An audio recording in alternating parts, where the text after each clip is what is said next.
ഇന്ന് തമിഴ് സിനിമയിൽ പകരം വയ്ക്കാനില്ലാത്ത നായകനാണ് വിക്രം. എങ്കിലും വിക്രത്തിന്റെ തുടക്കകാലത്ത് സിനിമകൾ ഒരുപാട് പരാജയപ്പെട്ടിരുന്നു. ഒന്നിനു പുറകെ ഒന്നായി 7 സിനിമകൾ ഒന്നിച്ചു പരാജയമായതോടെ വിക്രമിന് ഒരു ഭാഗ്യമില്ലാത്ത നടനായി മുദ്ര കുത്തപ്പെട്ടിരുന്നു ഒരു കാലത്ത്. 1999 പുറത്തിറങ്ങിയ സേതുവാണ് വിക്രമിന്റെ തലവര മാറ്റിയ ചിത്രം. എന്നാൽ ആ സമയത്ത് തമിഴിൽ താരമായിരുന്നു വിക്രമിന്റെ കസിനായ പ്രശാന്ത്.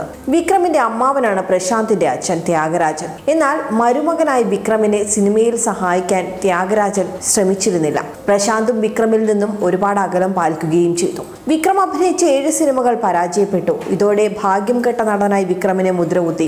വിക്രമിനെ വെച്ച് സിനിമയെടുത്താൽ നഷ്ടമാകുമെന്ന് എല്ലാവരും പറഞ്ഞു.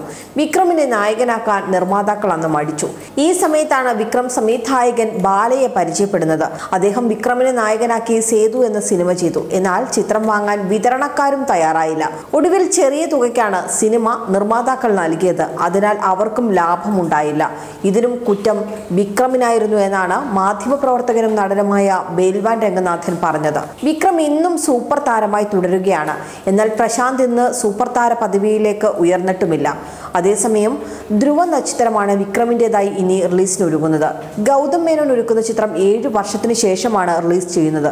അതേസമയം സൂര്യയാണ് ധ്രുവ നക്ഷത്രത്തിൽ നായകനായി ആദ്യം ആലോചിച്ചിരുന്നത്. ഇക്കാര്യം ഗൗതം വസുദേവ് മേനോൻ തന്നെ വെളിപ്പെടുത്തിയിരുന്നു. അന്നത് വർക്കായില്ല എന്നും സർഗാത്മകമായ ചില വ്യത്യാസങ്ങൾ ഉണ്ടായിരുന്നുവെന്നും സിനിമയുടെ ഐഡിയോളജി സൂര്യയ്ക്ക് മനസ്സിലായില്ല എന്നും ഗൗതം വസുദേവ് മേനോൻ പറഞ്ഞു. സിനിമയിൽ നടൻ കംഫർട്ട് ആയിരിക്കണം, അതാണ് ശരിയായ കാര്യവും. സൂര്യ പിന്മാറിയപ്പോൾ വിക്രമിനെ സമീപിച്ചു. ചെയ്യാമെന്ന് വിക്രം സമ്മതിക്കുകയുമായിരുന്നുവെന്ന് സംവിധായകൻ ഗൗതം വസുദേവ് മേനോൻ പല അഭിമുഖങ്ങളിലും നേരത്തെ വെളിപ്പെടുത്തിയിരുന്നു. ജയിലറിൽ രജനീകാന്തിനോട് കട്ടക്കിടിച്ചു നിന്ന് വില്ലൻ വർമ്മന് ശേഷം വിനായകൻ വീണ്ടും തമിഴിലെത്തുന്ന സിനിമ കൂടിയാണ് ധ്രുവ നക്ഷത്രം. ചിത്രത്തിലും വില്ലൻ വേഷത്തിൽ തന്നെയാകും വിനായകൻ എത്തുക എന്ന സൂചനകളുമുണ്ട്. 2016 പ്രഖ്യാപനം നടത്തി ചിത്രീകരണം ആരംഭിച്ച ധ്രുവ നക്ഷത്രം ഈ വർഷം നവംബർ 24 തിയേറ്ററുകളിൽ എത്തുമെന്നാണ് നിർമ്മാതാക്കളുടെ പ്രഖ്യാപനം. പലതവണ പറഞ്ഞു പറ്റിച്ചിട്ടുള്ളതിനാൽ ഇത്തവണ ഒരു ട്രെയിലർ ഗ്ലിംസ് വീഡിയോയും കൂടി റിലീസ് തീയതിക്കൊപ്പം പുറത്തുവിട്ടിട്ടുണ്ട് അണിയറ പ്രവർത്തകർ. സംവിധായകൻ ഗൗതം വസുദേവ് മേനോന്റെ സിനിമകൾ റിലീസാകാൻ വൈകുന്നതിനെ ട്രോളന്മാരും സമൂഹ മാധ്യമങ്ങളിൽ ചൂണ്ടിക്കാണിച്ചിരുന്നു. അടുത്ത കാലത്തെങ്ങാനും ഈ സിനിമ വരുമോ എന്ന് ചോദിച്ചവർക്കുള്ള മറുപടി കൂടിയായിരിക്കും ധ്രുവ നക്ഷത്രം എന്ന സൂചനയാണ് ഈ ഗ്ലിംസ് വീഡിയോയിൽ നിന്നും ലഭിക്കുന്നത്. സാമ്പത്തിക പ്രശ്നങ്ങൾ മൂലം 2018 ഷൂട്ടിംഗ് നിർത്തിവെച്ച സിനിമ അടുത്തിടെയാണ് പുനരാരംഭിച്ചത്. ഒരു ആക്ഷൻ സ്പൈ ത്രില്ലറായി ഒരുക്കിയിരിക്കുന്ന ചിത്രത്തിൽ സീക്രട്ട് ഏജന്റായ ജോൺ എന്ന കഥാപാത്രത്തെയാണ് വിക്രം അവതരിപ്പിക്കുക.